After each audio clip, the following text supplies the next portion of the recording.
2. हज़रत रुकैया बिन्त मोहम्मद सल्लल्लाहु अलैहि वसल्लम।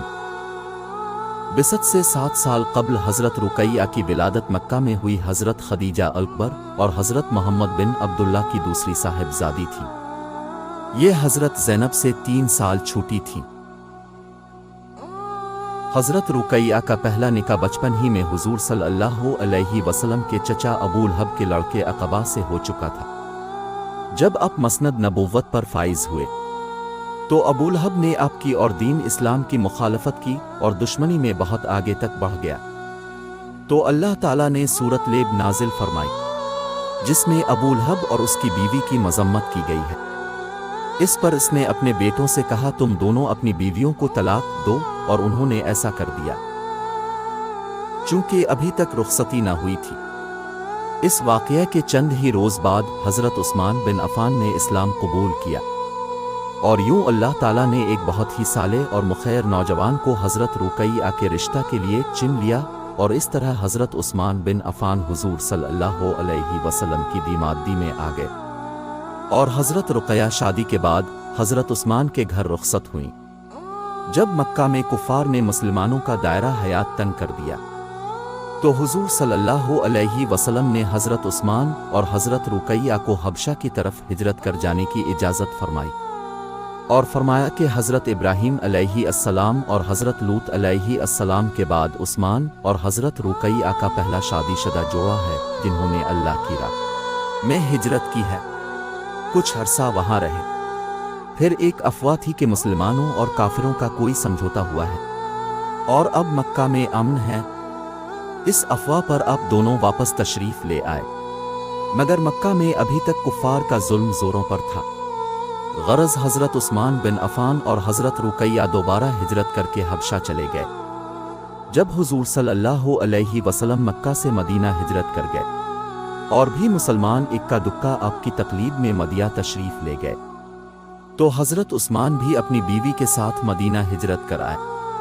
मदीना आकर उन्होंने हज़रत अवैस बिन साबित के घर क़याम फरमाया।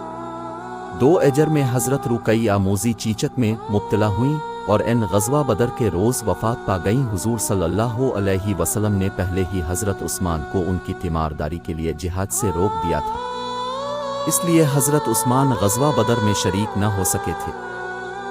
उस वक्त जब हज़रत रुकैया की कब्र मुबारक पर मिट्टी डाली जा रही थी तो फ़तह बदर की खुशखबरी लेकर हज़रत ज़ैद बिन हारिस मदीना में दाखिल हुए।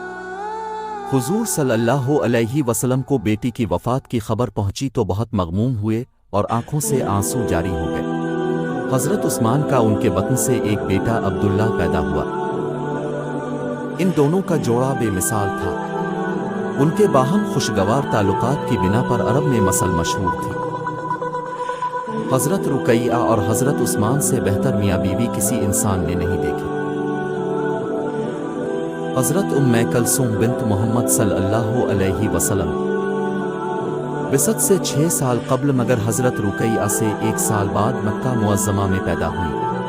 अब भी अबू लहब के दूसरे बेटे अतबा से मनकूहा थी। दोनों बहनों ही की रुखसती न हुई थी कि अतबा ने भी अपने बड़े भाई के साथ अपने बाप के कहने पर हज़रत उम्मे कलसूम को तलाक दे दी थी। इसी नाबकार अतबा ने हुजूर सल्लल्लाहु अलैहि वसल्लम का दामन पकड़कर झंझोड़ा था और अपने इसी फेल के अंजाम के नतीजा में शेर का लुक़मा बना। चंद साल हज़रत उम्मे कलसूम ने अपने पिदर मोहतरम के घर में गुजारे। फिर हज़रत रुकैया की नागहानी वफ़ात ने तमाम घर को अपनी सोगवारी ने लपेट में ले लिया और हज़रत उस्मान अलग मग़मूम रहने लगे। उनकी नागुफ्ताबा हालत को देखकर हुजूर सल्लल्लाहु अलैहि वसल्लम भी मुतासिर थे, मगर अल्लाह ताला ने हज़रत जिब्राइल अलैहि अस्सलाम के ज़रिए हज़रत उम्मे कलसूम का निकाह हज़रत उस्मान से कर देने का हुक्म भेजा और ये निकाह पहले हक महर में ही हुआ। हुजूर सल्लल्लाहु अलैहि वसल्लम ने तामील हुक्म रबानी करके मसला का खुश असलूबी से हल कर लिया। हज़रत उम्मे कलसूम इस शादी के बाद 6 साल तक जिंदा रहे। फिर का एक बीमार हुए और 9 अजर में मदीना मुनव्वरा में वफ़ात पाई। सैयदा कुलसूम के यहाँ कोई औलाद न थी।